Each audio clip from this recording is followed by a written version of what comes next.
25 जून 1975 की आधी रात जब भारत के लाखों लोग सो रहे थे, तब देश के प्रधानमंत्री इंदिरा गांधी ने एक ऐसा निर्णय लिया जिसने पूरे देश को झकझोर कर रख दिया।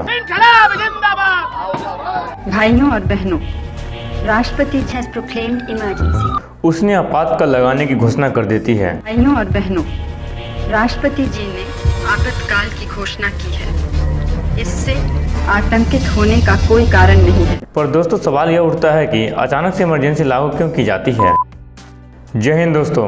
तो चलिए इसकी शुरुआत करते हैं कुछ साल पहले की घटनाओं से। साल 1971 में इंदिरा गांधी ने भारत पाकिस्तान युद्ध के बाद बांग्लादेश को आजाद कराने में महत्वपूर्ण भूमिका निभाती है। আমার মুক্তির সংগ্রাম, এবারে সংগ্রাম স্বাধীনতার সংগ্রাম। Pakistan lost half of its country. A new nation was born, Bangladesh. जिनकी वजह से उनकी लोकप्रियता चरम सीमा पर थी। और उसी साल आम चुनाव होता है जिसमें इंदिरा गांधी की कांग्रेस पार्टी भारी मतों से विजय हासिल करती है। लेकिन दोस्तों, यह जीत पूरी तरह विवादों से भरी हुई थी। दोस्तों, मामला 1971 में हुए लोकसभा चुनाव का था, जिसमें इंदिरा गांधी ने अपने मुख्य प्रतिद्वंदी राजनारायण को हराया था। लेकिन चुनाव परिणाम आने के 4 साल बाद राजनारायण ने हाईकोर्ट में चुनाव परिणाम को चुनौती दिया। दोस्तों, उनका दलील यह था कि इंदिरा गांधी ने चुनाव में सरकारी मशीनरी का दुरुपयोग किया है तथा तय सीमा से अधिक पैसे भी खर्च किए हैं और जनता को प्रभावित करने के लिए गलत तरीकों का इस्तेमाल किया गया है। और दोस्तों, अदालत में यह सभी दोष सही साबित होते हैं। 1975 में इलाहाबाद हाईकोर्ट ने इंदिरा गांधी को चुनावी धांधली करने का दोष ठहराया और उनके चुनाव को अवैध करार दिया जाता है और उन पर 6 वर्षों तक कोई भी पद संभालने पर प्रतिबंध लगा दिया जाता है। इस फैसले के बाद चारों तरफ उन पर प्रधानमंत्री पद छोड़ने का दबाव बढ़ने लगा।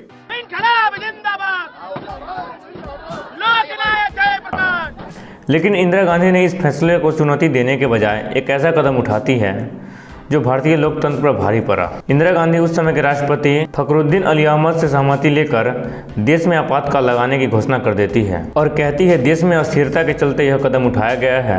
लेकिन दोस्तों, वास्तव में सत्ता में बने रहने का यह एक प्रयास था। भाइयों और बहनों, राष्ट्रपति जी ने आपातकाल की घोषणा की है। इससे आतंकित होने का कोई कारण नहीं है। और दोस्तों, बस कुछ ही घंटों में सभी ओपोजिशन पार्टी जैसे जयप्रकाश नारायण, मोरारजी देसाई, अटल बिहारी वाजपेयी और लालकृष्ण आडवाणी जैसे बड़े नेता को गिरफ्तार कर लिया जाता है और साथ ही लाखों लोगों को बिना किसी सुनवाई के जेल में बंद कर दिया जाता है। नागरिकों के सभी मौलिक अधिकार छीन लिए जाते हैं और मीडिया की स्वतंत्रता पर रोक लगा दी जाती है और अगर इसके खिलाफ कोई आवाज उठाता है तो उसे जेल में बंद कर दिया जाता है। भारत का लोकतंत्र, जो कि आजादी के बाद से स्वतंत्रता, अधिकार और न्याय के सिद्धांतों पर आधारित था, एक ही झटके में इसे कुचल दिया जाता है। आपातकाल के दौरान सरकार को एक और कड़ी आलोचना का सामना करना पड़ा, नसबंदी अभियान को लेकर। इस अभियान का नेतृत्व इंदिरा गांधी के बेटे संजय गांधी कर रहे थे। गरीब और कमजोर वर्ग के लोगों पर जबरन नसबंदी थोपी गई।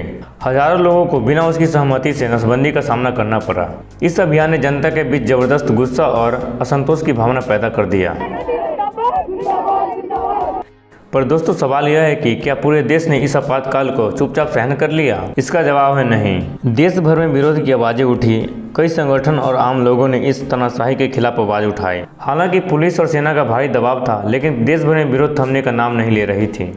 इंदिरा गांधी बार बार कहती रही कि आपातकाल देश की सुरक्षा और विकास के लिए जरूरी था। उनका दावा था कि देश में आंतरिक अशांति और राजनीतिक स्थिरता के चलते यह कदम उठाया गया है। लेकिन दोस्तों, सच्चाई यह थी कि यह कदम उनको राजनीतिक शक्ति को बचाने का था। 19 महीने तक चले इस अभियान के बाद 1977 में इंदिरा गांधी ने आम चुनाव कराने की घोषणा करती है। उन्हें विश्वास था कि जनता उन्हें वापस से सत्ता में लाएगी, लेकिन इसका परिणाम बिल्कुल उल्टा निकला। जनता ने आपातकाल के दौरान चलाए गए अत्याचार को नहीं भूला था और कांग्रेस पार्टी को भारी हार का सामना करना पड़ा। यहाँ तक कि इंदिरा गांधी अपने ही निर्वाचन क्षेत्र से चुनाव हार जाती है। दोस्तों, यह भारतीय राजनीतिक के इतिहास में एक बड़ा मोड़ था। इंदिरा गांधी, जो कभी अजय समझी जाती थी, वह जनता के आक्रोश के सामने हार जाती है। लेकिन यह घटना से यह साबित होता है कि भारतीय जनता अपने लोकतांत्रिक अधिकारों के प्रति सजग है और किसी भी प्रकार का तानाशाही बर्दाश्त नहीं करेगी। दोस्तों, आपातकाल के बाद भारत में कई सुधार किए गए। संविधान में ऐसे प्रावधान जोड़े गए ताकि भविष्य में कोई भी सरकार बिना उचित कारण के आपातकाल लागू न कर सके और इसके लिए जनता और विपक्ष दोनों की भूमिका अधिक महत्वपूर्ण हो गई है। तो दोस्तों, यह थी इंदिरा गांधी के दौरान चलाई गई आपातकाल की कहानी।